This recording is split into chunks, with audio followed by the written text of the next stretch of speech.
E aí, minha gente? Tudo bem? Bom, hoje a gente vai falar um pouquinho sobre Cuba, que essa semana Cuba estava bombando, né? A direita toda aí estava toda oriçada, todo mundo metendo malho. Até que enfim, até que enfim, liberdade para o povo cubano, vamos derrubar essa ditadura, esse governo mofado, né?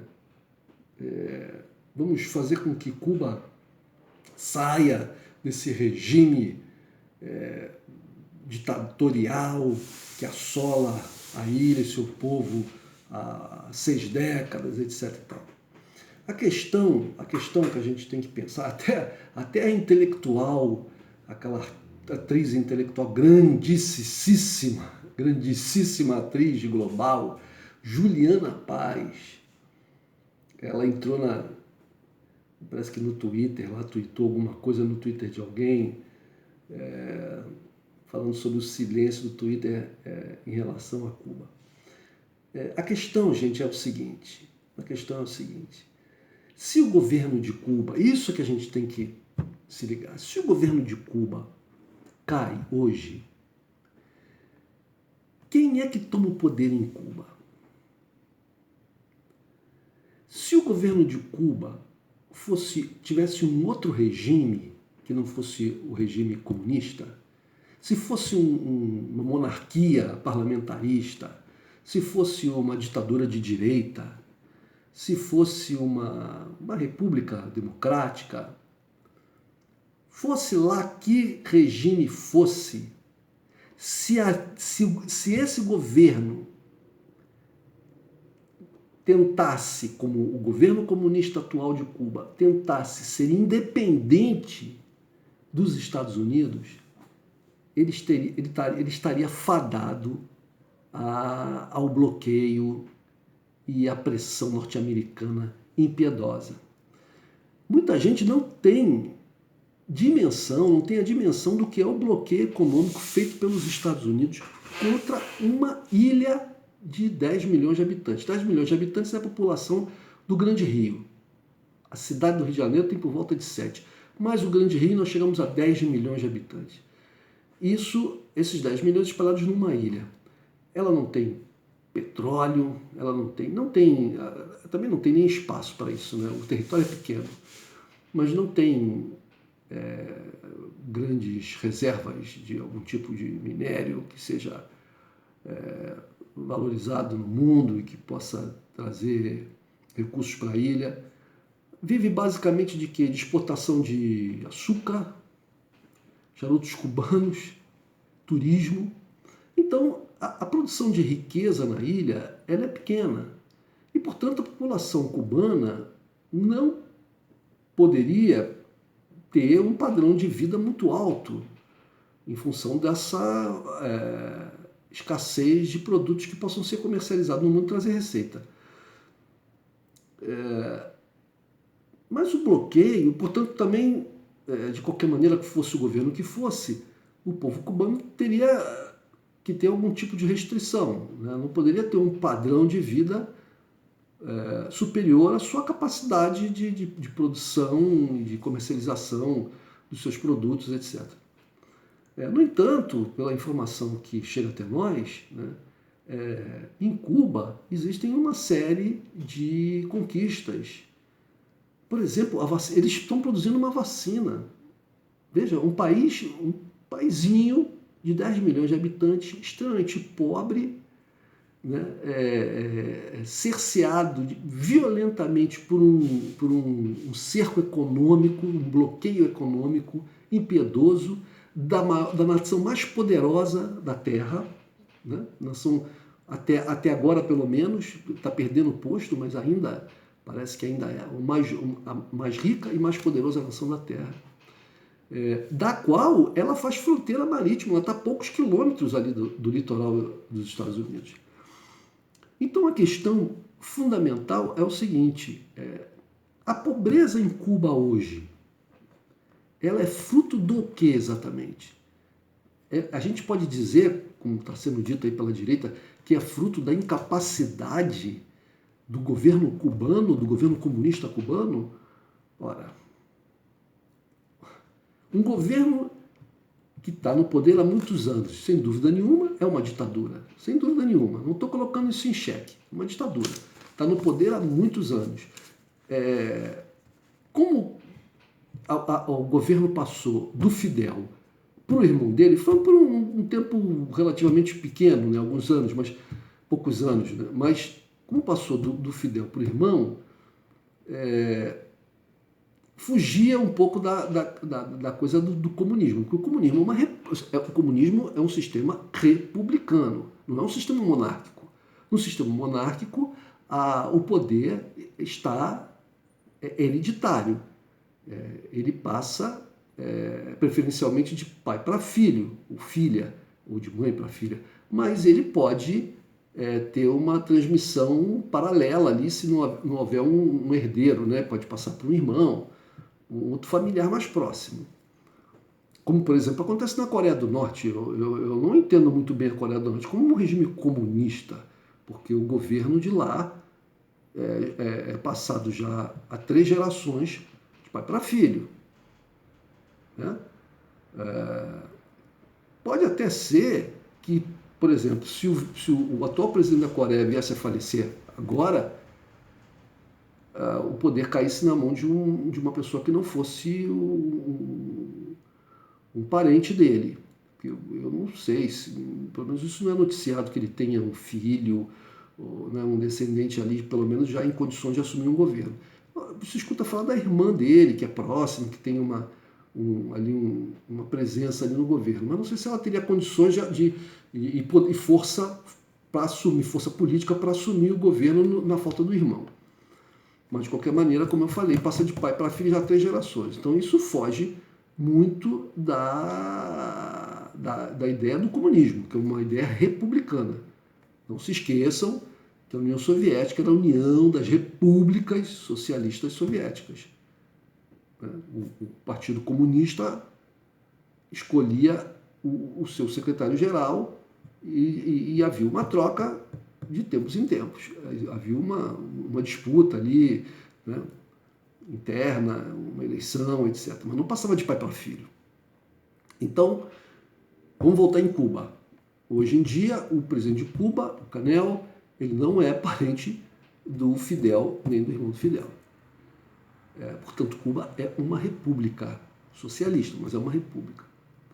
Então, a questão, volto a dizer, qual seria a situação de um governo em Cuba que fosse um outro regime, que não um regime comunista? E a segunda, em relação aos Estados Unidos, se ele tentasse se manter independente. E a segunda questão, se o governo de Cuba, o governo comunista atual, é derrubado, quem toma o poder e em que circunstâncias esse poder vai ser exercido e o que de melhoria vai trazer para o povo cubano, porque essa que é a questão, né? O quanto o povo cubano tem hoje em dia de assistência do seu Estado, quanto que ele não tem, quais as razões por que ele não tem, as razões dele não ter o que ele não tem, dele não ter o que ele não tem, melhor dizendo. E se viesse um outro governo, melhoraria as condições de assistência do governo com relação ao seu povo? Vamos fazer uma análise dos países ali do entorno ali da América Central. Qual o país da América Central que tem uma qualidade de vida, que o povo tem uma qualidade de vida superior ao povo cubano? E em que aspectos? Vamos avaliar, por exemplo, países como o Haiti. Agora pediu até ajuda para os americanos. O Haiti é um exemplo interessante. A gente pode ter até um exemplo até bem maior do que o Haiti, que não vive uma situação muito boa também, que é o México. Existe até uma anedota que diz que pobre México, tão longe de Deus e tão próximo dos Estados Unidos. O México tem índice de pobreza altíssimo, O México é um país que está dominado em grande parte pelo narcotráfico. Né? É um país que não consegue sair de um patamar de país em desenvolvimento. Não consegue. Existe um outro país assim bastante interessante que é é Porto Rico. Porto Rico é um país que tem uma condição bastante interessante porque ele não é nem exatamente um país independente. Né? É um país que ele tem uma associação com os Estados Unidos, é um território americano, mas que não é exatamente incorporado. Mas é uma coisa assim meio difícil até para a gente aqui que vive no Brasil, no sistema político que a gente vive, compreender isso. Ele não é um Estado americano. No entanto, ele não é um país independente. É uma espécie de uma colônia americana. E o padrão de vida lá é muito baixo. Tanto é que a quantidade de porto-riquenhos que migra para os Estados Unidos é muito grande. Porque lá não é um lugar bom para se viver e para se crescer na vida economicamente, etc. É um país pobre, um lugar pobre. Portanto, se Cuba fosse independente, se o governo cubano caísse, o que o povo cubano iria ganhar exatamente? Ah, liberdade. Mas liberdade para passar fome? Liberdade para ser um país com altos índices de violência? Para ser um país dominado pelo tráfico de drogas? Para ser um país em que a população não tivesse um acesso satisfatório à saúde e à educação? E até a casa própria e até a alimentação? Porque se os cubanos hoje têm dificuldade de comprar determinados tipos de alimento, ora, a gente não tem informação de fome em Cuba. Veja bem, fome não é você chegar num supermercado e não ter lá manteiga, só ter pasta de amendoim, sei lá, por exemplo. E você tem que ficar numa fila, mesmo que seja horas, para comprar pasta de amendoim. Fome não é você chegar no supermercado e não ter carne de vaca, só ter carne de galinha ou de peixe, e você tem que ficar horas na fila para comprar. Isso não é fome. Isso é uma contrariedade, mas não é fome. Fome é você não ter comida para você comer. É você não ter acesso à comida. Vou até reformular o que eu falei. Você tem comida, né, no supermercado, na feira, mas você não tem acesso, você não tem dinheiro para comprar. Ou então não tem comida sendo ofertada na sua região. Isso é completamente diferente. Uma criança que vai dormir sem comer, um adulto, acorda de manhã e não tem comida, come uma refeição no dia. Eu não tenho a informação de que isso aconteça em Cuba, pelo menos de forma significativa. Né? Eu acho que se isso acontecesse em Cuba, isso estaria sendo divulgado aí pelos jornalões de direita, etc. Então a pergunta que fica é essa, gente. A pergunta que fica é essa. Essas pessoas de direita, para mim, são pessoas muito mal informadas, muito mal. Essa Juliana Paz, essa pessoa, essa cidadã, coitadinha dela, eu acho que ela é uma pessoa que não tem noção de nada, por isso que ela apoia Bolsonaro, por isso que ela fica fazendo esses comentáriozinhos completamente desprovidos de qualquer bagagem intelectual. E é isso. Então, portanto, a gente sabe o que aconteceu no Brasil em 2013 com as manifestações, né, com a utilização das mídias sociais para se mobilizar, para convencer as pessoas, para induzir as pessoas.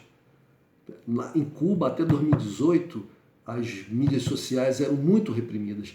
No governo do irmão do Castro, né, o outro Castro, foi foi feita uma abertura para essas mídias sociais. Ora, essas mídias sociais todas, gente, elas têm sede aonde? Nos Estados Unidos, Facebook, Twitter, o YouTube e tal. E vocês acham que o governo americano, está mais do que provado isso, que o governo americano não se utiliza dessas grandes empresas, dessas tecnologias, para atingir seus objetivos?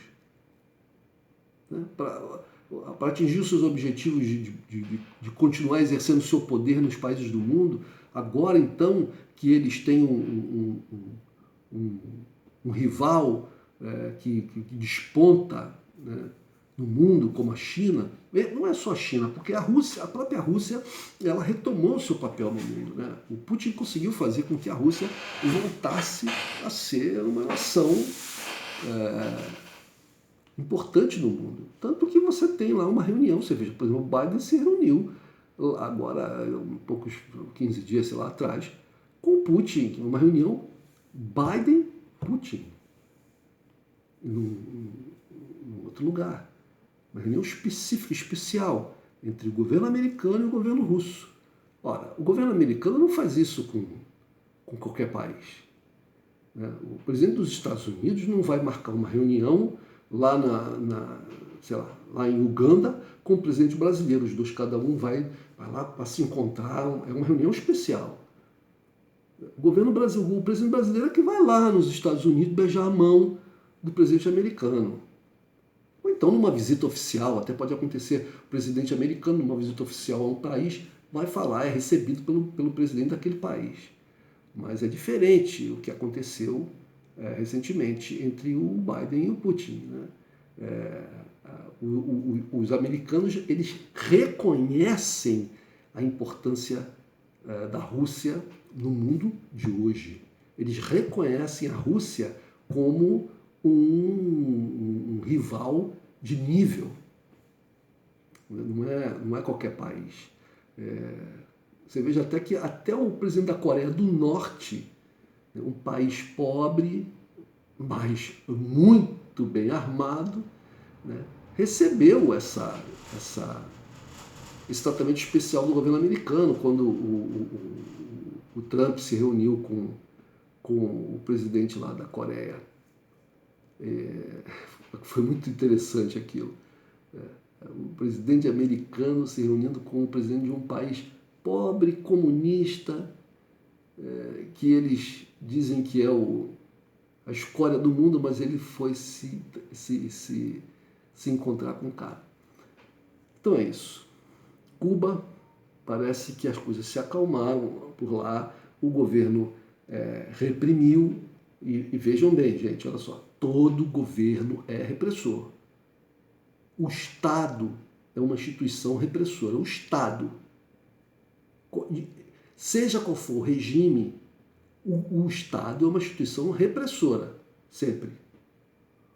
A gente tem que pagar imposto, a gente tem que seguir leis, pagar taxas, a gente tem uma série de regramentos para isso ou para aquilo, você pode isso, não pode aquilo, você tem que fazer dessa maneira, você tem que pagar isso aqui, ali, você tem que tirar esse documento aqui. O Estado, ele é repressor. Se você cometer determinado tipo de ato, de atitude, você sofre uma punição, você paga uma multa. Então, faz parte da essência do Estado essa repressão. Agora, há estados que reprimem muito e outros que reprimem dentro do que se considera como tolerável, como se considera como normal essa relação entre o cidadão e o Estado. Mas todo o Estado é repressor. Os cubanos lá, o governo cubano reprimiu as manifestações, procurou aqueles que estavam liderando e fazendo, pelo que eu vi, parece que tentaram até invadir uma rádio lá de Cuba, e a polícia não podia permitir isso. Outros que têm comunicação e parece até que apoio de alguma maneira, não sei se financeiro, de organismos externos. Gente, a gente tem que lembrar da famosa Primavera Árabe que aconteceu lá no Oriente Médio, primeiro de forma espontânea, mas depois foi logo tomada e acabou repercutindo no que repercutiu. Foi parar na Síria, naquela tentativa dos americanos de derrubar o governo sírio, né, que eles não conseguiram graças à Rússia. O governo sírio está lá até hoje graças à Rússia. Aí há aquela velha história, não, mas é porque o presidente da Síria, que é o Bashar al-Assad, né, que ele é um ditador sanguinário e tal. Tá, vamos tirar o Bashar al-Assad, vamos colocar o que no lugar? Porque governos ditatoriais e sanguinários, por exemplo, os americanos apoiam também, né? A Arábia Saudita, que é aliadíssima americana, o príncipe lá, que é o atual líder da Arábia Saudita, ele está envolvido praticamente, quase que diretamente, no assassinato de um dissidente jornalista que não vivia na Arábia Saudita, um árabe saudita, mas que não vivia mais lá, e que eles atraíram lá de alguma maneira para a embaixada da Arábia Saudita na Turquia. O cidadão vivia na Turquia e ele entrou lá na embaixada e morreu lá, e parece que tentaram sumir com o corpo dele, ou sumiram com o corpo dele, e quem estava envolvido com isso são pessoas ligadíssimas ao príncipe, pessoas que não fariam nada sem a ordem do príncipe. Outra coisa que saiu nos jornais foi que o príncipe diretamente grampeou o telefone de um milionário americano, não sei se foi esse Jeff Bezos, não sei se foi esse, eu acho que foi, não tenho muita certeza agora, mas ele mandou um e-mail pro cara e, na verdade, esse e-mail tinha lá um esqueminha, lá um vírus que grampeava o telefone e tal. Poxa, o cara é um miliciano, cara. E é aliadíssimo americano. Olha, as ditaduras das Américas todas aqui foram todas financiadas, treinadas, apoiadas de toda maneira pelos norte-americanos. Não é? Então a questão não é o regime cubano, não é o regime comunista. A questão é que Cuba tenta, luta para ser independente dos Estados Unidos. E isso os americanos não perdoam. Valeu, gente. Um abraço.